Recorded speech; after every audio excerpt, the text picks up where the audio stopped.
വിശുദ്ധ മത്തായിയുടെ സുവിശേഷം 26-ാം അധ്യായം 26 മുതലുള്ള തിരുവചനങ്ങൾ.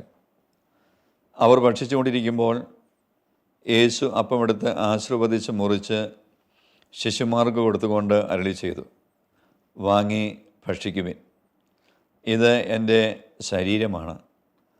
അനന്തരം പാനപാത്രമെടുത്ത് കൃതജ്ഞതാസ്തോത്രം ചെയ്ത് അവർക്ക് കൊടുത്തുകൊണ്ട് പറഞ്ഞു, നിങ്ങളെല്ലാവരും ഇതിൽ നിന്ന് പാനം ചെയ്യുവിൻ. ഇത് പാപമോചനത്തിനായി അനേകർക്ക് വേണ്ടി ചിന്തപ്പെടുന്നതും ഉടമ്പടിയതുമായ എൻ്റെ രക്തമാണ്.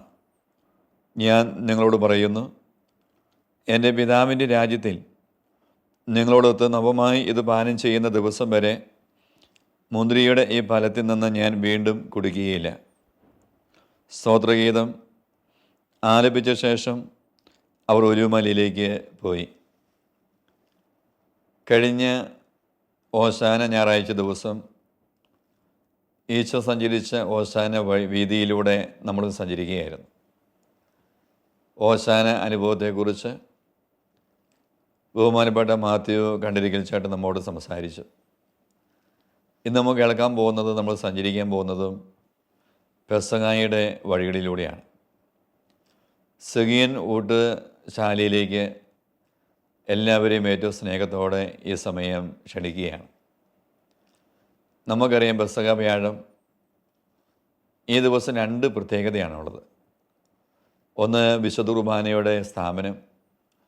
2, ഈശോ തൻ്റെ പ്രിയപ്പെട്ട ശിഷ്യന്മാരുടെ പാദങ്ങൾ കഴുകി തുടച്ച് ചുംബിച്ചത്. ഈ രണ്ടും ഒന്നുമില്ലായ്മയായി മാറുന്ന രംഗങ്ങളാണ്. വിശുദ്ധ കുർബാനയിൽ ഈശോ സ്വയം തൻ്റെ ശരീരവും രക്തവും നമുക്ക് ആ ഭക്ഷണപാനീയമായി പങ്കുവെച്ച് നൽകുകയാണ്. അത്രമാത്രം ഈശോ നമ്മെ സ്നേഹിക്കുന്നുണ്ട്. ഈ ഈശോയുടെ സ്നേഹം നമ്മൾ അനുഭവിക്കുന്നത് അനുദിനമുള്ള ബലി അർപ്പണത്തിലൂടെയാണ്. ഓരോ ബലിയർപ്പണവും നമ്മുടെ ക്രൈസ്തവ ജീവിതത്തിൻ്റെ കേന്ദ്ര ബിന്ദുവാണ്.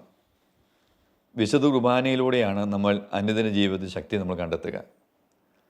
ആത്മീയമായി വളരുന്ന ഏതൊരു വ്യക്തിയും, അത് വളരെ സാധാരണപ്പെട്ട വ്യക്തിയാകട്ടെ, ആ വ്യക്തി വലിയ വിശുദ്ധനായ വ്യക്തിയാകട്ടെ, അവരനുദിന ജീവിതത്തിൽ ബലം കണ്ടെത്തുന്നത്, ആത്മീയമായി ഉയർന്നു വരുന്നത് ഈ വിശുദ്ധ കുർബാന നൽകുന്ന ഈ അനുഭവത്തിൽ നിന്നാണ്. അതോടൊപ്പം തന്നെ പെസഹ വ്യാഴം ചെറുതാകലിൻ്റെ സന്ദേശം നൽകുന്ന ഒരു പുണ്യദിനമാണ്. നമുക്കറിയാം, ചെറുതാകാൻ നമുക്കെല്ലാവർക്കും വൈമുഖ്യമുള്ള ഒരു മേഖലയാണ്. ഇന്ന് ഒന്നാമനാകാൻ എല്ലാവരും ആഗ്രഹിക്കുന്നു. എന്നാൽ ഒന്നാമനാകാനുള്ള വഴിയെക്കുറിച്ച് കർത്താവായ യേശു നമ്മെ പഠിപ്പിക്കുന്നത് ഏറ്റവും ചെറുതാകാനാണ്. ചെറുതാകലിൻ്റെ വലിയൊരു ശുശ്രൂഷയാണ് പെസഹ വ്യാഴാഴ്ച തൻ്റെ പ്രിയപ്പെട്ട ശിഷ്യന്മാരുടെ പാദങ്ങൾ ഈശോ കഴുകി തുടച്ച് ചുംബിക്കുക. ഈ അനുഭവത്തിലേക്ക് നമ്മെ വീണ്ടും കൂട്ടിക്കൊണ്ടു പോകുന്നത് പ്രിയപ്പെട്ട കണ്ടിരിക്കൽ മാത്യുച്ചേട്ടനാണ്. മാത്യുച്ചേട്ടൻ നമ്മൾ ഇസ്രായേൽ സന്ദർശിച്ചപ്പോൾ നമുക്കറിയാം, വലിയൊരു ആത്മീയ ഉണർവും ആത്മീയ അഭിഷേകവും നൽകിയ പുണ്യസ്ഥലമാണല്ലോ സെഗിയോൻ മാളിക. സെഗിയോൻ മാളികയെക്കുറിച്ചും ഈ വിശുദ്ധ കുർബാന സ്ഥാപനം, ഈശോ തൻ്റെ പ്രിയപ്പെട്ട ശിഷ്യന്മാരുടെ പാദങ്ങൾ കഴുകിയത്, ഇതിനെക്കുറിച്ചുള്ള അനുഭവം മാത്യുച്ചേട്ടൻ ഒന്ന് പങ്കുവച്ചാൽ വലിയൊരു അനുഭവമായിരിക്കും. അച്ഛൻ പറഞ്ഞതുപോലെ സെഹിയോൻ മാളികയിൽ, ഈ സെഹിയോൻ മാളിക ഇരിക്കുന്നതിന് മൗണ്ട് സിയോണിലാണ്. അപ്പോൾ മൗണ്ട് സിയോണിലിരിക്കുന്ന ആ മാളികകളാണ് സിയോൺ മാളിക എന്നുള്ള പേര് വരാൻ തന്നെ കാരണം. ശിഷ്യന്മാരോട് നമുക്ക് പെസഹ ഒരുക്കാനായിട്ട് ആവശ്യപ്പെട്ട് ഇവിടെ പെസഹ ഒരുക്കിയതും ഈ സിയോൺ മാളികയിലാണ്. അന്ന് ഉണ്ടായിരുന്ന ആ സ്ഥലമല്ല, കുരിശുയുദ്ധക്കാരുടെ സമയത്ത് പുതിയ പള്ളി വീണ്ടും ആക്രമണത്തിലത് തകർക്കപ്പെട്ടിരുന്നു. ഇപ്പോൾ പുതിയ പള്ളി ഇപ്പോൾ നമ്മൾ വിസിറ്റ് ചെയ്യുന്നത് കുരിശുയുദ്ധക്കാരുടെ ശേഷം ഉണ്ടാക്കിയ പള്ളിയാണ്. അപ്പോൾ ഓശാന ഞായറാഴ്ചയ്ക്ക് ശേഷം ശിഷ്യന്മാരോടൊപ്പം ഈശോ പെസഹ ഭക്ഷിക്കാനായിട്ട് ലാസ്റ്റ് അപ്പർ റൂം തിരഞ്ഞെടുത്തത് സെഹിയോൻ മാളികയിൽ. അപ്പർ റൂം എന്നൊക്കെ അവിടെയാണ് പറയുക. അപ്പർ റൂം എന്ന് പറയും, സെഹിയോൻ മാളിക എന്ന് പറയും. അപ്പോൾ അവിടെ ഈശോ ശിഷ്യന്മാരോടൊപ്പം കുർബാന സ്ഥാപിച്ചതിന് ശേഷം അവിടുത്തെ പ്രധാനപ്പെട്ട സംഭവം വെച്ചാൽ, ഇത് കഴിഞ്ഞ ശേഷം വീണ്ടും ഇവർ ശിഷ്യന്മാരോടൊപ്പം നേരെ പോയത് ഗെത്സമനി തോട്ടത്തിലേക്കാണ്, ഒലിവുമലയിലേക്ക് പോയെന്ന് പറയുന്നുണ്ട്. അതെ, ഗെത്സമനി പോയതായിട്ട്. ഒലിവുമലയിലേക്ക് ഇവർ നടന്നു പോകുന്ന ഭാഗങ്ങൾ നമ്മൾ തൊട്ട് താഴെ സിയോൻ മാളികയിൽ തന്നെയാണ് കയ്യപ്പാസിൻ്റെ അരമനയുള്ളത്. അപ്പോൾ ഈ പെസഹ വ്യാഴാഴ്ച നടന്ന സംഭവങ്ങളിൽപ്പെട്ടതാണ് ഈ അരമനയുടെ മുറ്റത്തുകൂടി ഇവർ താഴെ നടന്ന് ഗിദ്രോൻ തോട്ടിലെത്തി ഗിദ്രോൻ തോട്ടിൽ കൂടെ നടന്നിട്ടുണ്ട് ഗെസമേൻ തോട്ടത്തിൽ വന്ന്. ഇവർ സാധാരണ സ്ഥിരമായിട്ട് പ്രാർത്ഥിക്കുന്ന ഒരു സ്ഥലമാണ് ഈ ഗെസമേൻ തോട്ടത്തിലെ ഞാൻ ആദ്യം പറഞ്ഞിരുന്നു. അതായത് ഈശോ ശക്തി കണ്ടെത്തുന്നത് മുഴുവനും പ്രാർത്ഥനയിലൂടെയാണ്. അപ്പോൾ ഈശോ തന്നെ നമുക്ക് മാതൃക കാട്ടിത്തരികയാണ് അല്ലേ? പ്രാർത്ഥനയിലൂടെയാണ് മക്കളെ നിങ്ങൾക്ക് ശക്തി കിട്ടുക.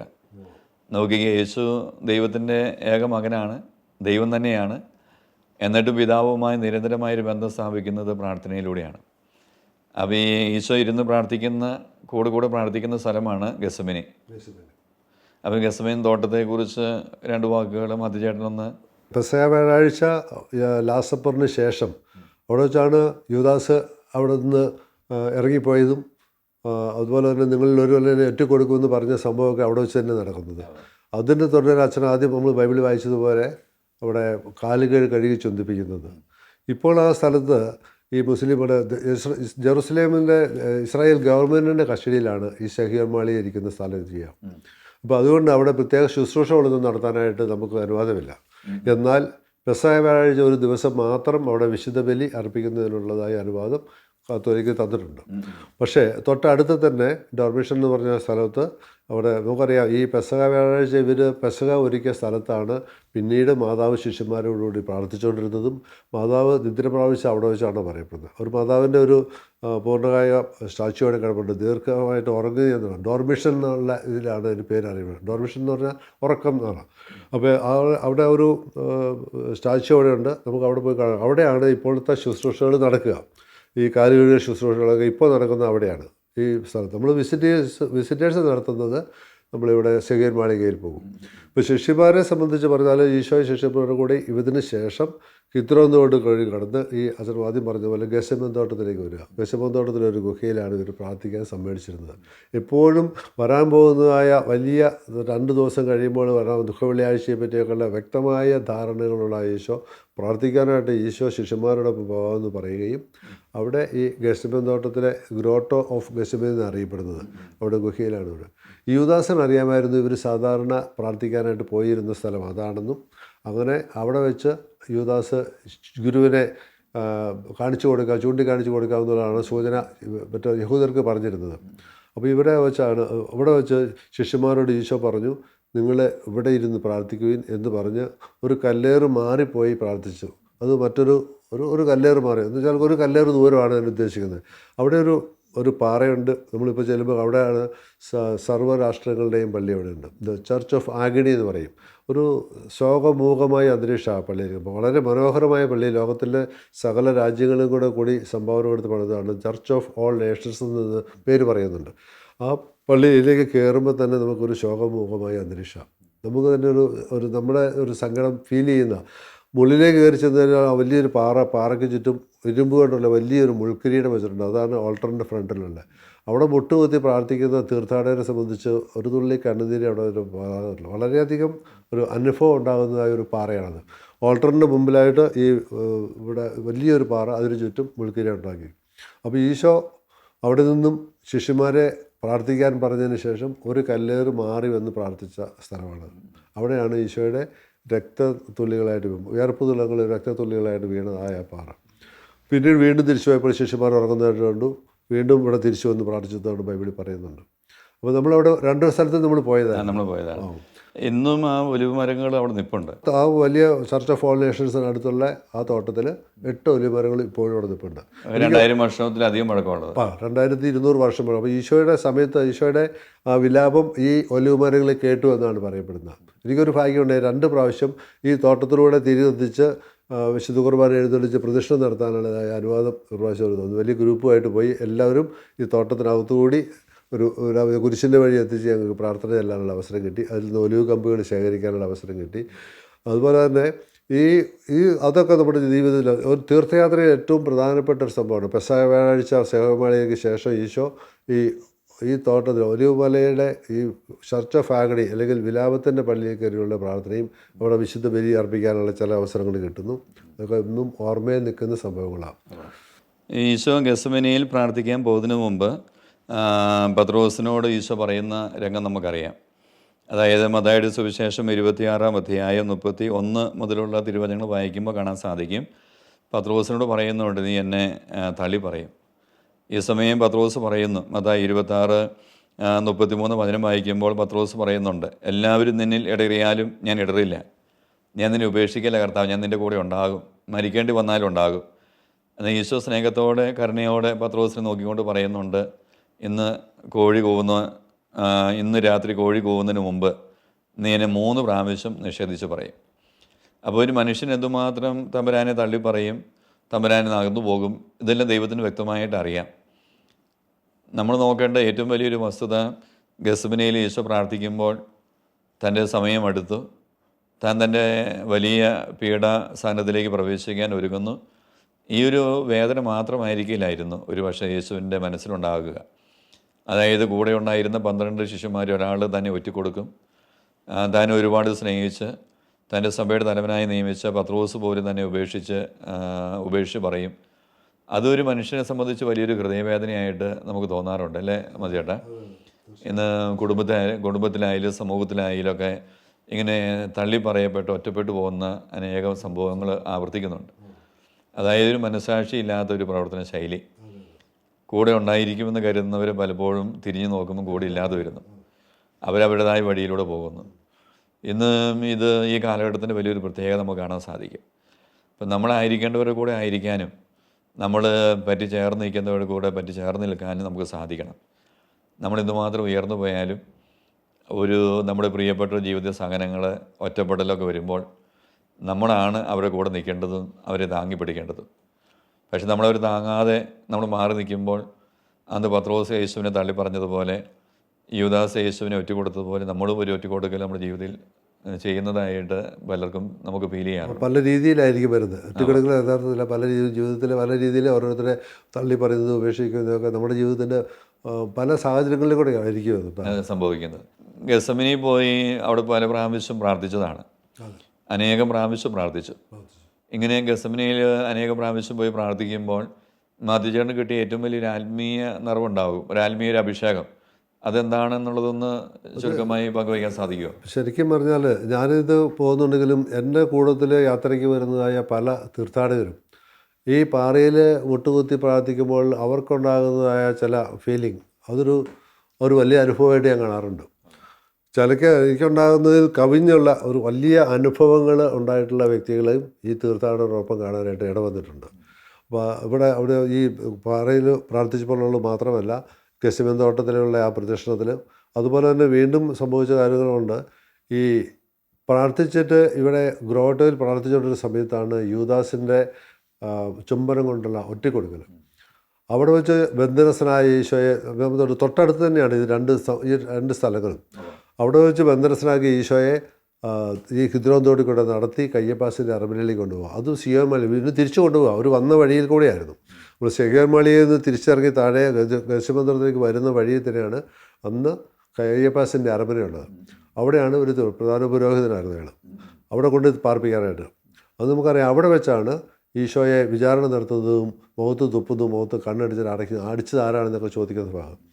അന്ന് രാത്രിയിൽ ഈശോയെ വിചാരണ നടത്തുന്ന സമയത്താണ് പത്രോസ് ഈശോയെ തള്ളി പറയുന്നത്.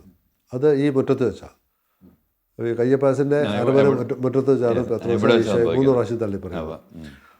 അതെല്ലാം കഴിഞ്ഞ് പത്രോസിനെ നോക്കി കരഞ്ഞു. പിന്നെ പത്രോസ് പുറത്തുപോയി കരഞ്ഞ് വിലപിക്കുന്ന ഭാഗങ്ങളൊക്കെ അവിടെ ചിത്രീകരണം നമ്മൾ കാണാനായിട്ട് സാധിച്ചു. അന്ന് രാത്രിയിൽ വിചാരണയ്ക്ക് ശേഷം ഈശോയെ അന്ന് പാർപ്പിച്ച ജയിൽ അവിടെയുണ്ട്. കയ്യപ്പാസിൻ്റെ അറിവിൽ നമ്മൾ സ്റ്റെപ്പ് ഇറങ്ങി താഴേക്ക് പോയിരുന്നു. അതെ, ഓർക്കുന്നുണ്ട്. അന്ന് അത് പടയാളികളെ പാർപ്പിക്കുന്ന ഒരു ജയിലും അവരെ കെട്ടിയിടാനായിട്ട് മണ്ണിലുണ്ടാക്കിയിരിക്കുന്നതായ ഒരു ഹോളൊക്കെ ഉണ്ടായിരുന്നു കെട്ടിയ. അപ്പോൾ ആ പാടയിൽ പാർപ്പിച്ചത് എന്ന് പറയുന്നത് മുകളിൽ നിന്നുള്ള ഒരു ദ്വാരത്തിലൂടി താഴേക്ക് കെട്ടി ഇറക്കി എന്നാണ് പറയുന്നത്. നമ്മൾ കണ്ടതാണ് ദ്വാരം. അപ്പോൾ അന്ന് രാത്രി മുഴുവനും ഈശോയെ തടവിൽ പാർപ്പിച്ചത് ഈ ജയിലിലുള്ള. ആ ജയിലിലേക്ക് നമുക്ക് ഇറങ്ങി ചെല്ലാനുള്ള സൗകര്യമുണ്ട്. തീർത്ഥാടകർ മുഴുവനും ഈ ജയിലിലേക്ക് ഇറങ്ങുന്ന ഒരു 2 മിനിറ്റ് അവിടുത്തെ ലൈറ്റുകളെല്ലാം കാണിച്ച് അന്ന് ഈശോ ഇരുട്ടിൽ എങ്ങനെയാണോ അന്ധകാരത്തിൽ വളരെയധികം വേദന സഹിച്ച് യൂദാസ് ഒറ്റിക്കൊടുത്തതായ വിവരങ്ങൾ പത്രോസ് തള്ളിപ്പറഞ്ഞ വേദനകൾ, പിറ്റേ ദിവസം വീട് അനുഭവിക്കാൻ പോകുന്നതായ ആ വേദനകൾ, അന്ന് രാത്രി മുഴുവൻ ഒറ്റപ്പെട്ട് ഇതിനെപ്പറ്റി ചിന്തിച്ച് കിടക്കുന്ന ഇങ്ങനെ ഉള്ള ചിന്തകളെല്ലാം പങ്കുവെച്ച് അത് പോകുന്ന ചില തീർത്ഥാടകർ അവിടെ നിന്ന് ഇത് വായിച്ച്, അല്ലെങ്കിൽ അത് പോകുന്ന പുരോഹിതർ നല്ല രീതിയിൽ അത് വായിച്ച് മനസ്സിലാക്കി കൊടുത്തു കഴിയുമ്പോൾ ആൾക്കാർക്ക് അത് ശരിക്കും മനസ്സിൽ തട്ടും. മനസ്സിൽ തട്ടി കരഞ്ഞു പോകുന്നതായ സംഭവങ്ങളൊക്കെ ധാരാളം കാണാനിട വന്നിട്ടുണ്ട്. അപ്പോൾ അവിടെ വെച്ചാണ് നമ്മൾ സങ്കീർത്തനം 88 വായിക്കും, പരിത്യക്തൻ്റെ വിലാപം.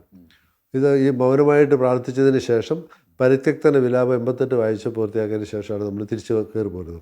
എല്ലാ തീർത്ഥാടകരും ഈ ജയിലിലിറങ്ങും. അപ്പോൾ അങ്ങനെ ഈ പെസഹ വ്യാഴാഴ്ചത്തെ സംഭവത്തോടുകൂടി അനുബന്ധിച്ച് നമ്മുടെ യാത്രയിൽ പോകുന്ന അപ്പത്തിന് ശേഷം വീണ്ടും അവർ ഗസേമിനി പോകുന്നു, തിരിച്ച് വേണ്ടിക്കൊണ്ട് വന്നു. അങ്ങോട്ട് അന്നത്തെ കൽപ്പടവുകൾ ഇപ്പോൾ ഉണ്ട് അവിടെ. അയ്യപ്പാസിൻ്റെ അരമനയിലേക്ക് ഈശോയെ പിടിച്ചു കയറ്റിക്കൊണ്ടുവന്ന യഥാർത്ഥ കൽപ്പടവുകളും ഇപ്പോൾ അവർ സൂക്ഷിച്ചിട്ടുണ്ട്. അതൊരു നല്ല ആ ജയിലിലുള്ള ഒരു അനുഭവം വലിയൊരു അനുഭവം തന്നെയായിരുന്നു. അവിടെ ഒരു ഭിത്തിയിൽ ഒരു വശത്ത് കാണാൻ രണ്ട് കൈകളും എത്തിയുള്ള ഒരു ഈശോയുടെ രൂപമെന്ന് വായിക്കാൻ പലരും അവിടെ ചുംബിക്കാറുണ്ട്. അവിടെ ഭിത്തിയുടെ ഒരു വശത്ത് ആ രൂപം എപ്പോഴും കാണാനായിട്ട് സാധിക്കും. എനിക്ക് ഗസമേൻ തോട്ടത്തിൽ പോയപ്പോൾ കിട്ടിയ വലിയൊരു അനുഭവം എന്ന് പറയുക, അതായത് നമ്മുടെ ജീവിതത്തിൽ സഹനങ്ങളുണ്ടാകുമ്പോൾ ഈശോയുടെ മാതൃക നമ്മൾ പിന്തുടരേണ്ട ഒരു മാതൃകയാണ്. ഈശോ എല്ലാവരാലും ഉപേക്ഷിക്കപ്പെട്ട് വലിയ വേദനയിലേക്ക് കടക്കാൻ പ്രവേശിക്കുമ്പോഴും ഈശോ അതിനെ ഒരു നിരാശയോടെ കാണുകയല്ല ചെയ്യുക. നമ്മുടെ ജീവിതത്തിൽ ഒറ്റപ്പെടൽ വരുമ്പോൾ നമ്മൾ വലിയ നിരാശപ്പെട്ടു പോകും. ഇനി ആരും ഇല്ലല്ലോ, ജീവിതം അങ്ങ് അവസാനിപ്പിക്കാം. എന്നാൽ എനിക്ക് ഗസമനി ചെന്നപ്പോൾ എനിക്കുണ്ടായൊരു അനുഭവം, നമ്മുടെ ജീവിതത്തിൽ സഹനങ്ങൾ, തകർച്ചകൾ, ദുഃഖങ്ങൾ വരുമ്പോൾ നമുക്ക് എന്തുമാത്രം ദൈവത്തോട് ഒട്ടിച്ചേരാൻ സാധിക്കും അത്രമാത്രം നമ്മൾ ഒട്ടിച്ചേരണം.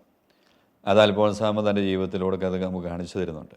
വിശുദ്ധനായ വ്യക്തികളെല്ലാം അവരുടെ ജീവിതത്തിൽ സഹനം വന്നപ്പോൾ യേശുവിനോട് ഒട്ടിച്ചേർന്നു.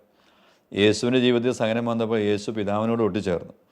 അതാണ് ഗസമനിയിൽ തൻ്റെ പ്രിയപ്പെട്ട ശിഷ്യന്മാരെ തനിച്ചാക്കിയിട്ട് ഈശോ തനിയെ മാറി നിന്ന് പ്രാർത്ഥിക്കുകയാണ്. അപ്പോൾ നമ്മുടെ ജീവിതത്തിൽ സഹനങ്ങൾ വരുമ്പോൾ നമ്മുടെ ചുറ്റുമുള്ളവരെയൊക്കെ ഒന്ന് മാറ്റി നിർത്തിയിട്ട് നമ്മളൊരു കല്ലേറ് ദൂരെ മാറി നമ്മൾ തനിച്ച് ദൈവവുമായ ഒരു ബന്ധത്തിലേക്ക്, ഒരു പ്രാർത്ഥനയിലേക്ക് വന്നാൽ ഈ കാലഘട്ട ജീവിതത്തിലുണ്ടാകുന്ന എല്ലാ നൊമ്പരങ്ങളും വേദനകളും ഈശോ ആ സമയം ഒപ്പിയെടുക്കുന്ന ഒരു അനുഭവം നമുക്കുണ്ടാകും. ഈ ഒരു അനുഭവം എൻ്റെ ജീവിതത്തിൽ അന്ന് ഉണ്ടായതായിട്ട് എനിക്ക് അനുഭവപ്പെടുകയാണ്. ജീവിതത്തിലുണ്ടാകുന്ന ഒറ്റപ്പെടൽ, സഹനങ്ങൾ. അപ്പം ഈശോ ചെയ്തതുപോലെ പിതാവിനോട് ഈശോ പങ്കുവെച്ചതുപോലെ നമ്മൾ ഈശോയോട് പങ്കുവയ്ക്കുമ്പോൾ നമുക്കും ഈശോ ശക്തി പ്രാപിച്ചതുപോലെ നമുക്ക് ഈശോയിൽ നിന്ന് ഒരു ശക്തി നമ്മുടെ ജീവിതത്തിലേക്കും വെളിപ്പെടുകയാണ്. അച്ഛൻ പറഞ്ഞു വരുന്നത് ഇപ്പോൾ അച്ഛനിത്ര തപോധ്യാന കേന്ദ്രത്തിൽ ഇത്രയും ധ്യാനങ്ങൾ നടക്കുമ്പോൾ കിട്ടുന്ന ജനങ്ങൾക്ക് കൂടുതലായിട്ടും അച്ഛൻ്റെ പ്രബോധനത്തിൽ ഈ വിശ്വാസത്തെ പറ്റിയുള്ള ഇതും അതുപോലെ തന്നെ പ്രാർത്ഥനയിൽ പ്രാർത്ഥിക്കും തോറും നമുക്ക് ശക്തി കിട്ടുന്നു. അച്ഛൻ ഇപ്പോൾ പറഞ്ഞതുപോലെ ഞാൻ ഓർക്കുകയായിരുന്നു. അപ്പോൾ നമ്മുടെ ജീവിതത്തിലാണെങ്കിൽ ഇതുപോലുള്ള സഹനങ്ങൾ വരുമ്പോൾ പ്രാർത്ഥനയിൽ കൂടുതൽ ആശ്രയിക്കുന്നത് നമുക്ക് കൂടുതൽ ശക്തി പകരും എന്നുള്ള അതല്ലേ. അതായത് ഇന്ന് മനുഷ്യ ജീവിതത്തിൽ സഹനങ്ങളുണ്ട്. മറ്റേത് കാലഘട്ടത്തേക്കാൾ കൂടുതൽ സഹനം ഇന്ന് കാലഘട്ടത്തിൽ മനുഷ്യൻ അനുഭവിക്കുന്നുണ്ട്. ഓരോരോ രീതിയിൽ അനുഭവിക്കുന്നുണ്ട്. സഹനമില്ലാത്ത ജീവിതങ്ങൾ ആരും തന്നെ ഇല്ല എന്ന് നമുക്ക് കാണാൻ സാധിക്കും. നമ്മൾ ഒരുപക്ഷെ പുറമേ നോക്കുമ്പോൾ സഹനമില്ല, പ്രശ്നമില്ല എന്ന് കരുതുന്ന പല ജീവിതങ്ങളിലും നമ്മളൊന്ന് അകത്തേക്ക് എത്തി നോക്കുമ്പോൾ അവരുടെ ജീവിതത്തിൽ സഹനങ്ങൾ, വേദനകൾ, അതിൻ്റെ വലിയൊരു കൂമ്പാരം കാണാൻ സാധിക്കും. സഹന ജീവിതത്തിൽ നമുക്ക് ശക്തി പ്രാപിക്കാനുള്ള ഏറ്റവും നല്ല വഴി യേശുവിൻ്റെ ശൈലി തന്നെയാണ്. എനിക്ക് തോന്നുക മാത്യച്ചേട്ടൻ, നമുക്ക് സഹനം വരുമ്പോൾ നമ്മൾ ഈശോ പിതാവിനോട് ഒട്ടി നിന്നതുപോലെ നമ്മൾ ഈശോയോട് ഒട്ടി നിൽക്കുക. അതുവഴി ആ മേഖലയിൽ നമുക്ക് വലിയൊരു കരുത്ത് നമുക്ക് നമ്മുടെ ജീവിതത്തിൽ കടന്നു വരും. പെസഹായുടെ വലിയ സംഭവങ്ങൾ നടക്കുന്നത് സഹീൻ മാളികയിലാണ്. സഹീൻ മാളികയെക്കുറിച്ച് മാത്യച്ചേട്ടൻ ഒന്നുകൂടി ഒരു വിവരണം വ്യക്തമായിട്ട് തരാൻ സാധിച്ച ഉപകാരമായിരുന്നു. സഹീൻ മാളികയിൽ ഈശോ പെസഹ സ്ഥാപനം നടത്തിയ സഹീൻ മാളിക, അന്നത്തെ പെസഹ മാളിക നമുക്ക് കാണാനില്ല. ആ മാളിക, സഹീൻ മാളിക ഇപ്പോൾ അതേപടി നിലനിൽക്കുന്നില്ല. അത് പിന്നീടുള്ള നമുക്കറിയാം, ജെറുസലേമിലുള്ള മുഴുവൻ ദേവാലയങ്ങളും തന്നെ നശിപ്പിക്കപ്പെട്ടിരുന്നു. പിന്നീട് പുനരുദ്ധരിച്ചു. അങ്ങനെ പല പ്രാവശ്യവും പല ദേവാലയങ്ങളും നശിപ്പിക്കുകയും പുനരുദ്ധാരണം ചെയ്തിട്ടുണ്ട്. ഇപ്പോൾ കാണുന്നത് ദേവാലയം കുരിശുയുദ്ധക്കാരുടെ സമയത്ത് ഉണ്ടാക്കിയ ദേവാലയം, നല്ലതേ മാതൃകയിൽ. നമുക്കറിയാം മാളിക മുകളിലായിരുന്നു ഇത് ഉണ്ടായിരുന്നത്. അത് അന്നത്തെ ദേവാലയത്തിൻ്റെ അവശിഷ്ടങ്ങൾ എന്ന് പറഞ്ഞപ്പോൾ അത് മുസ്ലിങ്ങളെ ആക്രമിച്ച് പീഡനത്തിന് ശേഷം അവരുടെ രീതിയിലുള്ളതായ ആ പ്രാർത്ഥന സ്ഥലങ്ങളൊക്കെ നമുക്ക് ഈ ദേവാലയത്തിൽ ഇപ്പോഴും കാണാനായിട്ട് സാധിക്കും. അത് ഇസ്രായേൽ ഗവൺമെൻറ് എടുത്തതിന് ശേഷം അങ്ങനെ തന്നെ നിലനിർത്തിക്കുകയാണ്. നമുക്ക് പക്ഷേ തീർത്ഥാടകർക്ക്, കത്തോലിക്കർക്കോ ആർക്ക് വേണമെങ്കിലും അവിടെ വിസിറ്റ് ചെയ്യാനായിട്ടുള്ള സ്ഥലങ്ങളുണ്ട്. അതിൻ്റെ താഴെയാണ് ദാവീദിൻ്റെ ശവകുടീരം സ്ഥിതി ചെയ്യുന്നത്. അതുകൊണ്ട് അത് കൂടുതൽ അവർ പ്രൊട്ടക്റ്റ് ചെയ്തിരിക്കുക. അപ്പോൾ അവർ നമുക്ക് വിസിറ്റ് ചെയ്യാനുള്ള സൗകര്യമുണ്ട്. മറ്റൊരു കാര്യമുള്ളത്, ഈ നമുക്കറിയാം സേവ്യമാളയെ സന്ദർശിച്ചപ്പോൾ അന്നത്തെ തൂണിൻ്റെ പെരിക്കൻ പക്ഷിയുടെ ഒരു രൂപം അവിടെ കണ്ടത് ഓർക്കുന്നു. കണ്ടുവർക്കുന്നു. അപ്പോൾ പെരിക്കൻ പക്ഷി അറിയാം തൻ്റെ ചങ്ക് വളർന്ന രക്തം കുഞ്ഞുങ്ങൾക്ക് കൊടുക്കുന്ന ഒരു സിംബോളാണത് പറഞ്ഞു കേട്ടിട്ടുള്ളത്. അപ്പോൾ അതൊരു പ്രതീകമായിട്ട് വെക്കണം. പിന്നെ നമ്മൾ ചെല്ലുമ്പോൾ കാണാനായിട്ട് അവിടെ ഒരു കുർബാന സ്ഥാപനത്തിൻ്റെ പ്രതീകമായിട്ട് ഒരു ഒലിവ് വൃക്ഷം നിൽക്കുന്നതും അതിൽ ഒരു മുന്തിരിയുടെ ഒരു ചെറുകളും പിന്നെ അതുപോലെയുള്ള ഗോതമ്പ് പണി നിൽക്കുന്നത്, ഇതെല്ലാം അപ്പത്തിൻ്റെയും വീഞ്ഞിൻ്റെയും ഒരു പ്രതീകമായിട്ട് വെച്ചിരിക്കുന്നതാണ്. അവിടെ വെച്ച് നമ്മൾ ചെല്ലുമ്പോൾ സാധാരണ രീതിയിൽ ഈ അച്ഛൻ ആദ്യം വായിച്ചതായ ബൈബിൾ ഭാഗങ്ങൾ വായിക്കുന്നു, വൈദികരണം ഉണ്ടെങ്കിൽ അതിനെപ്പറ്റി കുറച്ച് വിശദീകരണം തരുന്നു. അങ്ങനെ വിശുദ്ധ കുർബാനയുടെ ഏറ്റവും മാഹാത്മ്യത്തെപ്പറ്റി, ഈശോ സ്ഥാപിച്ച വിശുദ്ധ കുർബാനയെപ്പറ്റി, തൻ്റെ ശരീരവും രക്തവും പാനം ചെയ്യാനായിട്ട് പ്രബോധിപ്പിക്കുന്ന അതിനെപ്പറ്റിയുള്ള വിശദീകരണമാണ് അവിടെ വെച്ച് കൊടുക്കുന്നത്. നല്ല അനുഭവമായിട്ടാണ്. അതോടൊപ്പം തന്നെ ആദ്യമായിട്ട് സിഗമാളിയെ വെച്ചാണ് പെന്തക്കോസ്തയുടെ അഭിഷേകവും ശ്രീകുമാർക്ക് ലഭിക്കുന്നത്. സേവ്യമാളിയിൽ വെച്ചാണ് ഇവർ വീണ്ടും അവിടെ തന്നെയാണ് വീണ്ടും സമ്മേളിച്ചത്. ഈശോയുടെ കുരിശുമരണത്തിന് ശേഷം മാതാവും ശിശുമാരൊക്കെ പ്രാർത്ഥിച്ചിരുന്ന അവിടെയാണ്. പെന്തക്കോസ്ത അനുഭവം ഉണ്ടായി അവിടെ വെച്ചാണ്. തൊട്ടടുത്ത് തന്നെ അവിടെ ദേവാലയം പണിതിട്ടുണ്ട്, ഡോർമിഷൻ ഞാൻ പറഞ്ഞു. അവിടെ വെച്ചാണ് സ്ത്രീകന്മാരിൽ നിറഞ്ഞ പോലെ തന്നെ പാട്ടൊക്കെ പാടി ഈ മാതാവിൻ്റെ അവിടെ പോയി നമുക്ക് പ്രാർത്ഥിക്കാനുള്ള സൗകര്യങ്ങളുണ്ട്. കാരുകൾ ശുശ്രൂഷ ഞങ്ങളുടെ തീർത്ഥയാത്രയിൽ 3-4 പ്രാവശ്യങ്ങളിൽ കാലുകൾ ശുശ്രൂഷ ഈ വലിയ ആഴ്ചയിൽ പോകുമ്പം പെസഹ അപ്പം മുറിക്കാനായിട്ടും അതുപോലെ തന്നെ കാലുകൾ ശുശ്രൂഷ നടത്താനായിട്ട് ഈ ദേവാലയം നമ്മൾ ഉപയോഗിച്ചിട്ടുണ്ട്. അപ്പോൾ ഇവിടുത്തെ ഓർമ്മ പോലെ തന്നെ അത് പോകുന്ന തീർത്ഥാടകർ പ്രായം കൂടിയ ആൾക്കാരെ അല്ലെങ്കിൽ അങ്ങനെ പറഞ്ഞാൽ 12 പേരെ തിരഞ്ഞെടുത്തിട്ട് നമ്മൾ നടത്തിക്കൊണ്ടിരുന്നു. എന്തായാലും ആ സേവ്യമാളിയെ നമ്മളെപ്പോഴും എല്ലാ തീർത്ഥാടന യാത്രയിലും സേവ്യമാളിയെ നമ്മൾ വിസിറ്റ് ചെയ്യാറുണ്ട്. ഈ ഡോർമിഷനും പോകും. പ്രധാനപ്പെട്ട സേവ്യമാളിയെ പോകുന്ന 3 സ്ഥലങ്ങളാണ്. നമ്മുടെ തീർത്ഥയാത്രയിൽ 3 സ്ഥലങ്ങളാണ് മൗണ്ട് സിയോണിൽ പോകുന്നത്. ഞാൻ ആദ്യം പറഞ്ഞിരുന്നു 3 മലകളാണ് പ്രധാനപ്പെട്ട വിസിറ്റിംഗ് പോയിൻ്റുള്ളത്. ഒന്ന് അവിടെ ഒലിവുമല, നമ്മളിപ്പോൾ കഴിഞ്ഞ് പോയ ഓശാന ഞായറാഴ്ച കണ്ട സംഭവങ്ങൾ. ഇവിടെ വന്ന് മൗണ്ട് സിയോണിലുള്ള പെസഹ സ്ഥാപനം, ഡോർമിഷൻ, അതുപോലെ കയ്യപ്പാസിൻ്റെ അരമന, ഇത് 3 സ്ഥലങ്ങൾ. പിന്നെ മോറിയമലയിൽ ദേവാലയം ഇരിക്കുന്ന സ്ഥലവും, അതുപോലെ ജെറുസലേം ദേവാലയം ഇരുന്നത് അവിടെ മോറിയമലയിലാണ്. അപ്പോൾ അതുപോലെ തന്നെ ഡോം ഓഫ് ദ റോക്കിൽ ആണ് ഇപ്പോൾ നമ്മൾ കാണാൻ ഏറ്റവും അതിൻ്റെ സിമ്പിൾ അതാണ്. ഗോൾഡൻ റോം ഉണ്ടല്ലോ, മുസ്ലിങ്ങളുടെ കയ്യിലാണ് ഇരിക്കുന്നത്, അത് മോറിയമലയിലും. അപ്പോൾ നമ്മൾ പെസഹ വ്യാഴ്ചത്തെ കാര്യം പറഞ്ഞ് ഇത് സംഭവിച്ചു. നമ്മൾ കയ്യപ്പാസിൻ്റെ അരമനയിൽ നിന്ന് വീണ്ടും ഈ പത്രോസ് തള്ളി പറഞ്ഞ സ്ഥലങ്ങൾ അതൊക്കെ വളരെ ഭംഗിയായിട്ട് ചിത്രീകരിച്ചിട്ടുണ്ട്. 1-ാം നിലയിലും 2-ാം നിലയിലൊക്കെ പത്രോസിൻ്റെ ആ ധീരമായിട്ടുള്ള ഒരു റോക്കിൻ്റെ പാറമേൽ പള്ളി പണി എന്ന് പറയുന്നതായ ഒരു ഭാഗം, ഒരു അധികാരം കൊടുത്ത സ്ഥലം, തീ കാഞ്ഞുകൊണ്ടിരിക്കുന്ന പത്രോസ് യേശുവിനെ തള്ളിക്കൊടുക്കുന്നതായ ഇത്, അതിന് പുറത്ത് കോമ്പൗണ്ടിൽ ഈശോ പത്രോസ് ധിക്കരിച്ച് പറയുന്ന ഈ പരിചാരികയുടെ ഞാൻ അറിയില്ല എന്ന് പറയുന്ന ചിത്രീകരണം, ഇതെല്ലാം ഈ പള്ളിമുറ്റത്ത് സ്ഥാപിച്ചിട്ടുണ്ട്. ആകയാൽ ഇന്ന് പെസഹ നമ്മൾ ആചരിക്കുമ്പോൾ ഈ പെസഹ ദിനത്തിൽ വിശുദ്ധ കുർബാനയെ കൂടുതൽ സ്നേഹിക്കാനും സ്വയം എളിമപ്പെടാനും നമുക്ക് സാധിക്കണം. ഇതാണ് പെസഹ നൽകുന്ന ഏറ്റവും വലിയ ഒരു സന്ദേശം.